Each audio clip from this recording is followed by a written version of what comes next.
Today on CityCast Austin, it's been a wild year for students at the University of Texas. Protests over the war in Israel and Gaza gripped the campus in the spring, and the fallout has dragged on for months. So, how has it all affected student activism, and what will next year's protests look like? I'm talking to a student journalist from UT's Daily Texan newspaper to find out.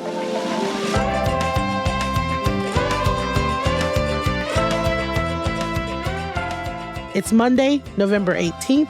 I'm Nikki Devon, and this is what Austin's talking about.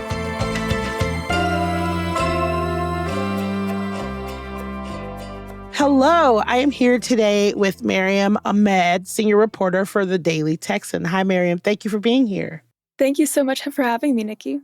So I'm really excited about this because, first of all, I have so many feelings about the protests that have been happening recently, and you have been on top of it. And I love to see it. So college campuses have always been known as places where protests and challenging thoughts might happen, in my opinion, where they should happen. How would you describe the University of Texas's culture around protests these days? Well, God, that's starting off strong, but I'd say that there's definitely been a big culture shift before and after April's large-scale demonstrations that resulted in mass arrests. I'd say that I think before April, there was definitely a very healthy, vibrant culture around protest. Students were generally able to protest without issues, and then post-April, there's been what I would describe as a chilling effect of protests. People still organize, but events that I know would have gotten 200-300 people in 2023 now barely crack 100. People are definitely a lot more scared to protest now because they just don't know what the university is going to react to and how they will react. Will you walk us through what happened in April at UT? Yeah, so a lot happened in April, but so there were two main important dates. One is April 24th. That was the day that the Palestine Solidarity Committee had planned the Popular University for Gaza. And what that looked like, according to their Instagram posts, was that there was just going to be a quick march from Gregg Plaza, which is on Speedway, to the South Lawn on the Six Pack, which is like a 0.1 mile march. And the idea was to essentially have art workshops, poetry workshops, a study-in, those kinds of things on the lawn until about 7 p.m. But things went south really fast because on the 24th, they gathered in the spot that they had planned, and they started marching down Speedway.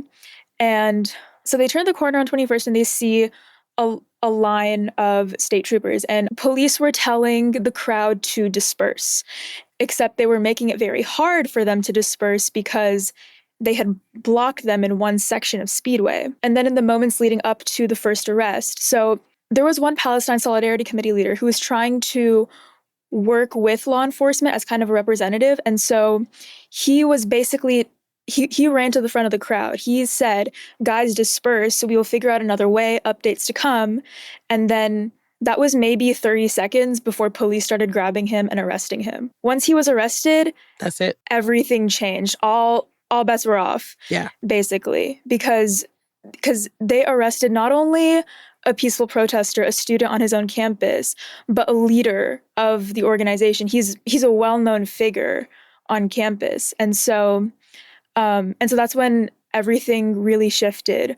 A few people were arrested on Speedway, and then at some point the protesters made their way to the lawn, and things stayed on the lawn for a really long time.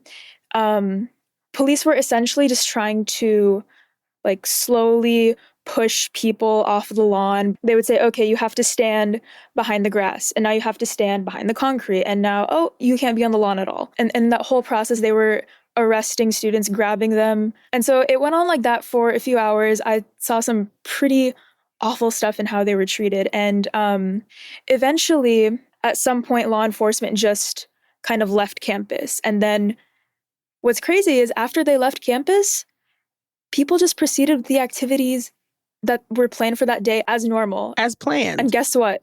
Nothing happened. Yeah. For the rest of the surprise. night. Surprise, surprise. Now, this is just the first protest.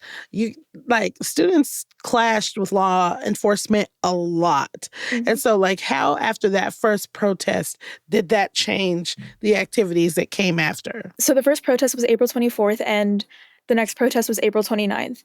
In between in that in-between time period, it was very, very tense on campus. I mean, there were always people on the lawn. It was never a very large amount of people, but there were always people on the lawn, doing these things like poetry workshops, art workshops, like those kinds of things. But there was always a pretty heavy law enforcement. It dwindled a bit as the days passed, but it was still very tense on campus. I remember there were instances of some counter protesters coming and and engaging in verbal confrontations. Thankfully, nothing escalated beyond that with counter protesters. And I personally just kind of stayed on the lawn, just keeping an eye on things, because if April 24th had taught me anything, it was that things can go wrong at any minute. Right. And then on April 29th, I was proven right, because I had left the lawn literally just to go take a final. And as my professor was handing me my paper, I get the text, they're trying to set up an encampment. But and that's the other thing to remember, this is happening during finals, mm-hmm. where there's a million other things that you guys are having to deal with. Mm-hmm. Yeah. So I rushed through that final and went to go cover, because I mean, what else do you do, quite frankly? But it was a little bit different from the 24th because there was an actual encampment. It was definitely small in comparison to other places like Columbia or UCLA, but it was still an encampment. There were, if I remember correctly, around 70 people just in the encampment, and police went one by one and arrested every single one of them. And all of their stuff was just left in a pile in the middle of the lawn. And police were definitely a lot more brutal on the second day. Right. With their arrests, they literally took away one person's wheelchair. I saw them, they grabbed it and they just tossed it. How long had they even been on the lawn? So I got the text that they set up the encampment at, I think, exactly 1 p.m. And by the time I finished my final and got to the lawn, it was probably 1:20. And by then, there was already a whole squad of state troopers coming up, at least 20 to 30. So 20 minutes. 20 minutes. It had already devolved into force. Yeah, and I mean that's one way that UT has been different from other universities, in that they've taken a very preemptive approach to dealing with encampments, because if you look at places like Columbia, UCLA, I mean, their encampments were given time to really develop into the large scale things that they were before police, or in UCLA's case, counter protesters, came in. Whereas UT, they see one tent and they're like, no, state troopers. Jesus. So after they arrested everyone in the encampment, it was a similar pattern to the 24th. The protest started moving further west to Guadalupe Street, in the same place. And it was there that day that they deployed pepper spray. I was very up close. I was on a kind of slightly elevated ledge kind of thing. So, and they were spraying the pepper spray almost downwards. So I wasn't affected the first time they did, but from that vantage point, I saw so much brutality. With one of their batons, they were practically choking someone. I remember directly below me, there were 3 cops arresting one person very brutally. And then things were obviously very chaotic there, but everything got exponentially worse when they deployed flashbangs. These are the state troopers, or is this APD? So it was a combination of state troopers, APD, UTPD. Okay, At this point, I can't really distinguish like who did what, fair. Yeah. but it was like a joint thing. And so when they deployed the flashbangs, I was maybe 20 feet away. My eardrums were gone. Could not hear, like if you were standing 3 feet away from me, I couldn't hear you for like Yeah. an hour. And and and I'm so glad that they were just flashbangs because when I first heard them, I thought they were gunshots. Like my I first was thought just was, Yeah, yeah, I was just about to say that. For anyone that's never heard a flashbang, it sounds like a gunshot. it does sound like a gunshot. It was at this point that police had to now transport all of the people that they had arrested um, to the jail. And so they had all been loaded up into this one Cap Metro bus, and people were now trying to essentially block the bus from leaving. And again, there was another kind of like clash where protesters were like pushing back against law enforcement, and law enforcement proceeded to deploy pepper spray again. And that's the time that I was affected. I managed to close my eyes in time, but but I still got like a bunch in my throat. I was coughing for like a solid 10 minutes after they deployed pepper spray. The second time, that was almost kind of a dispersal tactic Yeah. for them because after that happened, the bus was able to like get out no problem. I want to just really quickly. So, like, pepper spray it can cause eye irritation, skin and mucous membrane irritation, respiratory issues, difficulty breathing, coughing, shortness of breath, systemic symptoms, headaches, dizziness, syncope, which means fainting. Mhm. It can cause muscle weakness and tingling, numbness in your hands and feet. And pepper spray is supposed to be used in self-defense when you think that someone is actively threatening physical harm, right? And so, like, this is, I think that sometimes when people hear about pepper spray, it doesn't seem like it's a big deal. But if you're dealing with someone who already has respiratory issues, if you're dealing with someone who's already disabled, you're dealing with someone like pepper spray is really, really, it is an effective way to harm someone. Flashbang grenades, it can cause temporary blindness. It can cause deafness. It can cause tinnitus. And I don't know if any of you have tinnitus. If you don't, it is something that you then have most of the times forever. I have tinnitus. I will never be able to get rid of it. So these tactics are on purpose. It's like the things that they're using against these students are like it's harmful. They've gotten people to disperse through harm. For a while afterwards, I was just like very out of it. I mean, of course, Yeah. part of it was just like general exhaustion, but I didn't realize that pepper spray had those other side effects. That explains a lot of how I felt that day actually after the protest. This seems like they were actively trying to push people off campus. Like, did anybody give any kind of like explanation as to why, as to what Mhm. was happening? Or was it literally just, again, like we coming in with force because we're trying to get, like, what was going on? Did anybody say anything? Yeah, so there were uh so there were actual dispersal orders issued, like pretty much everyone who's a student got an email and a text saying this is UTPD Assistant Chief Shane Streepy. Um, Everyone in the South Lawn must disperse immediately, otherwise you risk arrest and being charged with criminal trespassing. Like everyone got those emails, they got those texts. It was broadcasted in loudspeakers, but only inside the building, so no one could really hear it outside. So in the protests between the protests on the 24th and the 29th, law enforcement arrested a total of 136 people. So who were they? Did you see on that day? Did you see any other non-college students involved again?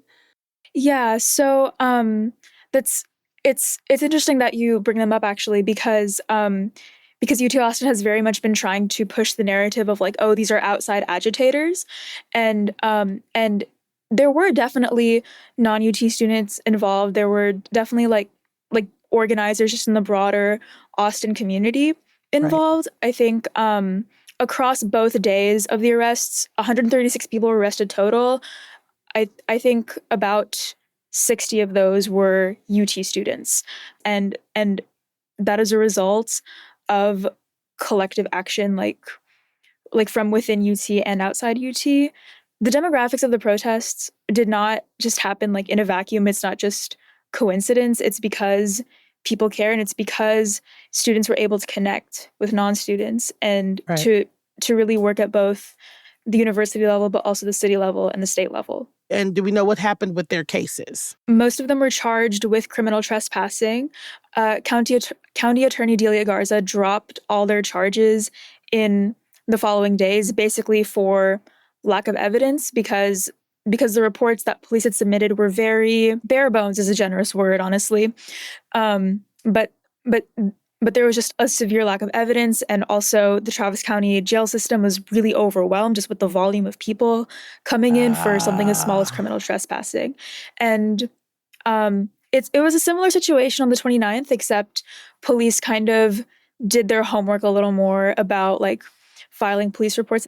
But all those criminal trespassing charges still got dropped. It just took a couple more days for those charges to be dropped. So as far as the legal system goes, all the arrested protesters are fine. Aside from the legal cases, what other kind of consequences have those students faced from the university, and how have the students responded? Yeah, this is kind of what I've been covering most recently. I don't have an exact number. Obviously, not everyone is willing to come forward, and the university won't tell me the exact number because of privacy law. But a lot of students received disciplinary notices in like mid June, early July. And a lot of them, what they got was either disciplinary probation, which is okay, you're fine for now, but if anything else happens, then like we're going to give you a harsher sanction. They either got that or deferred suspension, which is like, okay, for these next 1-2 years, if you violate university policy to this extent again, you face the risk of suspension. But I know of at least 2 students that were actually suspended. One of them is the What? so yeah, one of them, he was suspended for 2 years. He was one of the first ones arrested on 2 Speedway. years? 2 2 years. years? Yeah. And he was an incoming senior, so his plan was to just finish up his degree at ACC, and kind of move on. The other one, he has since challenged that suspension in a federal lawsuit. You're blowing my mind that anybody was suspended for this. This is crazy. That's affecting people's lives. Like, it makes no sense.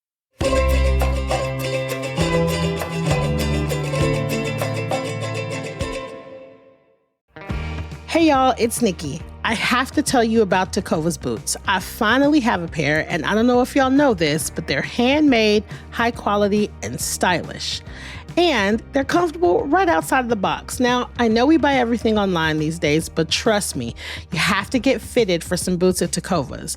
Now, whether you're like me, a newbie to boots, or you have a closet full of them, the folks at Tecovas will help you find your next favorite pair. So, grab a friend, head on over to the Tecovas flagship on South Congress or their store at the Domain. Plus, good news, they just opened a store in Georgetown at 709 Main Street for those of you that live just a little further north. With 3 locations in town, you have no excuses. So, that's tecovas.com. TECOVAS.com. Don't go gently, y'all. Recently, you reported that UT changed its free speech policies over the summer. Tell us about what's going on with that. Okay. UT does routinely update its policies over the summer, but obviously this year people were paying a little more attention to the free speech section. And there are a couple aspects of this. First is this concept of disruption.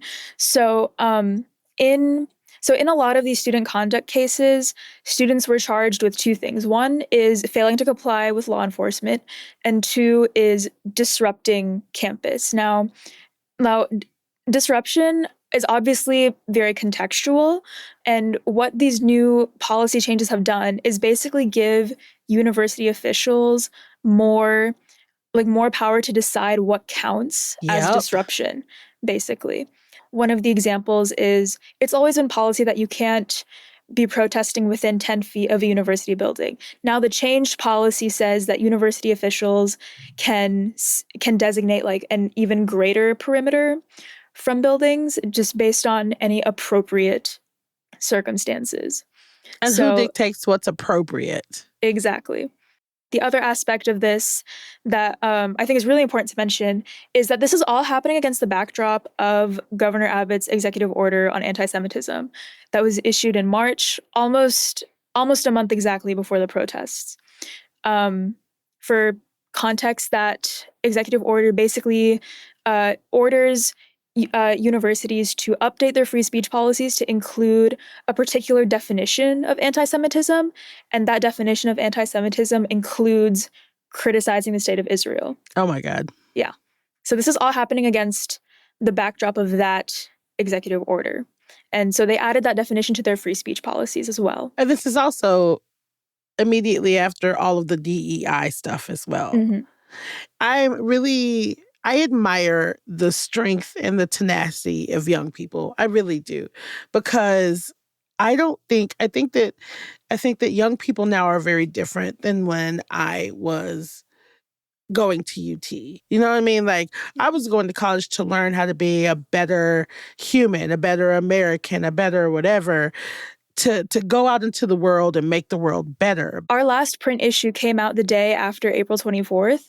And what you just said reminds me of the cover photo of that print issue, because it was a bunch of state troopers lined up, and then right next to them is a sign, or is like a signboard that are like all over campus that says, "What starts here changes the world." Oh my God. That's exactly, I mean, like, if you look at UT, it's supposed to be this really, really incredible school that is supposed to prepare you to go out into the world, when in actuality, they're just dialing things back 10 years every time they do stuff like this. It's fascinating. Yeah, and I mean, this doesn't just apply to UT. It applies to a lot of universities, but a lot of universities brag about their like history of protests and their dedication to free expression. But really, in the 60s, when people were protesting the Vietnam War, it was the exact same reaction. And now in another 30, 40 years, they're going to hold up these pro-Palestine demonstrations and say, "Look at our commitment to free speech." So the legislature is coming back in January, and there were recently, the elections that not everybody is happy about.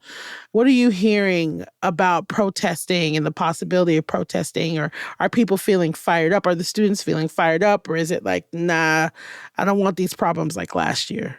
I think the elections aren't playing as big of a factor in in students' willingness to protest, just because I feel like one talking point that I heard a lot was, protesting is gonna be impossible under Trump. It's impossible now.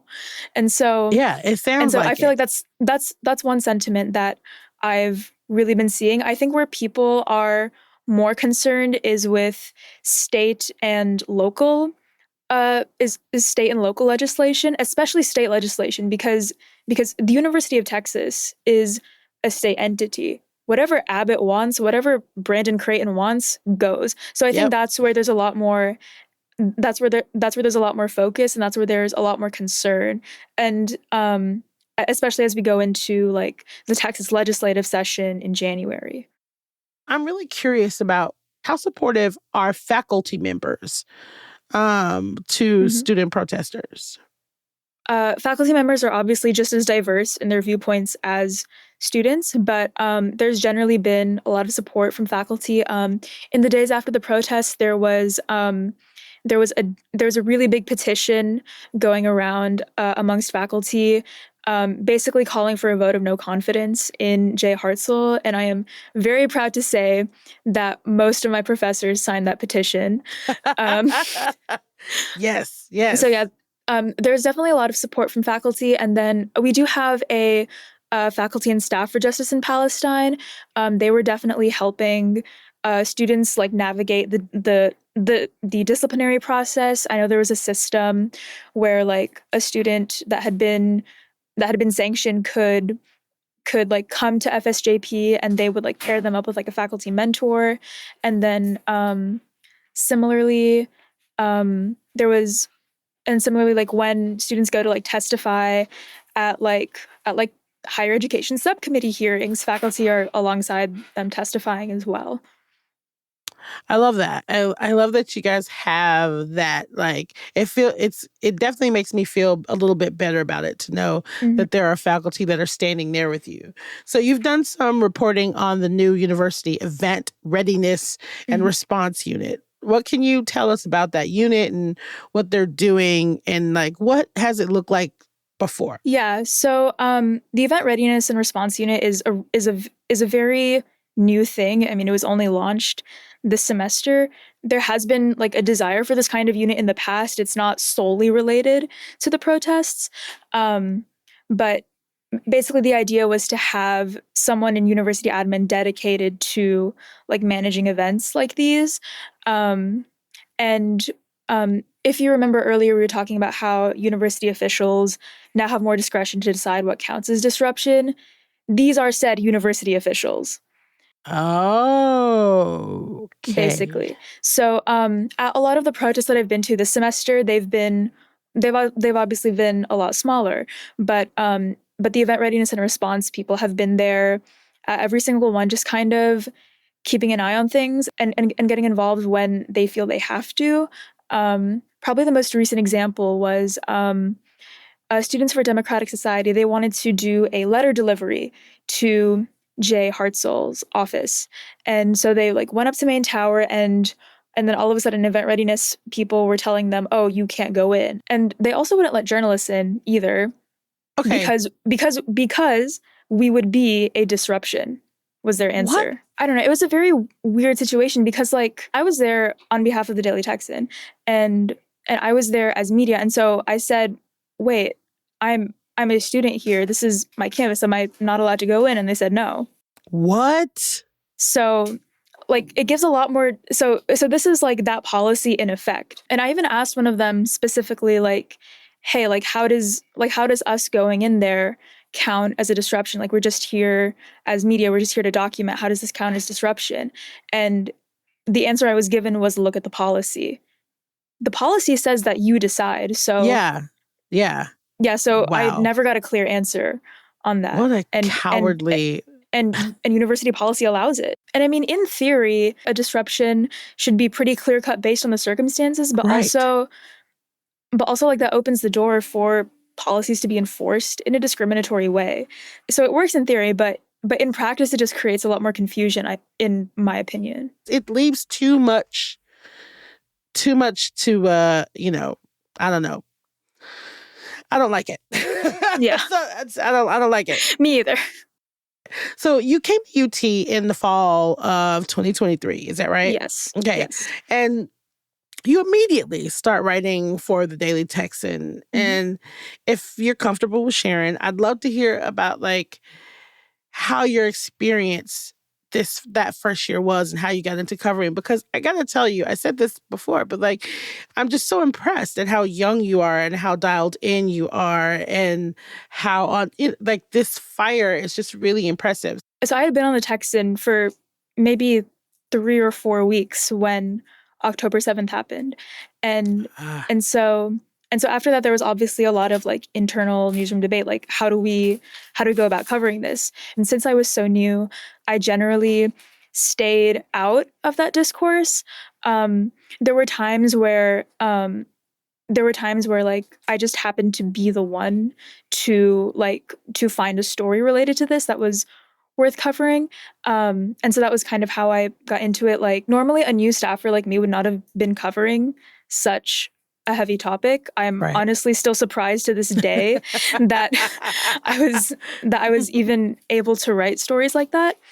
I was just kind of thrown into it and kind of had to figure it out. By the end of that first semester, I had sort of gotten my footing, not just like gotten my footing both on campus and at the Daily Text. And so I'd kind of then the second semester I was officially promoted to like a senior reporter, which meant this stuff was officially in my, I guess, in my Nice. jurisdiction. Um, And yeah, and then all hell broke loose. So yeah. So I definitely threw you into the fire. Definitely. yeah. What do you think is the biggest misconception that Austinites have about UT students? Specifically, UT students that are participating in protests and participating in and just kind of like using their fire to buck against the system.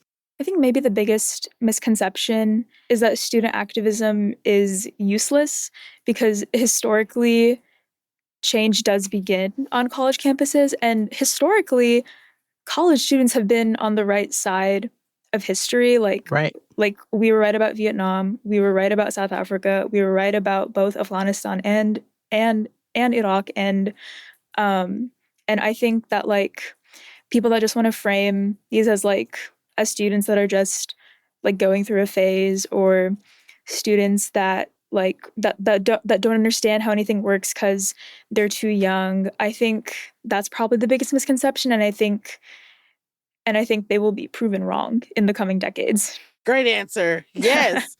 Is there anything else that you want to add that maybe we haven't talked about yet? So I think like maybe because, there aren't students getting arrested anymore, which I'm very grateful for. I feel like what's kind of been not getting as much attention is some of the lawsuits that are going on right now in relation to the protests. Like this is far from over. There's a very uphill battle, but there's one lawsuit that I mentioned with the individual student, the PSC leader, challenging his suspension in court. And then there's another much bigger lawsuit that is basically, it's filed by a lot of pro-Palestine student orgs like across Texas. It's filed by PSC here, SJP chapters at UTD, UH. It's also, I think Democratic Socialists of America is also a plaintiff on the case. But what they're basically calling for is in federal court to for the executive order on anti-Semitism to be ruled unconstitutional is what they're going for. And it's also, of course, against the universities that, suppress student protests for, violating First Amendment rights. But the big fish is the executive order. And one of the most recent developments is that in a recent court order, the judge, U.S. Judge Robert Pittman, he said that that they will, quote, likely succeed in proving that enforcing the executive order is unconstitutional, which I think is a really big deal that's huge. Did not get a lot of attention. So this is definitely still an ongoing thing. I think that's what most people need to know, is that it's still a very much ongoing thing. I've been following these cases for a long time now, and I will continue to follow them. Hell yeah. Miriam, thank you so much for being here and talking to me about this, because honestly, I think that we can hear from anybody, or we could just hear from the source. And so I just appreciate you being here and talking to me and bringing us up to speed. And we just want to remind everybody that, like she said, this is ongoing. So pay attention, be engaged, know what's happening, and, make sure you support.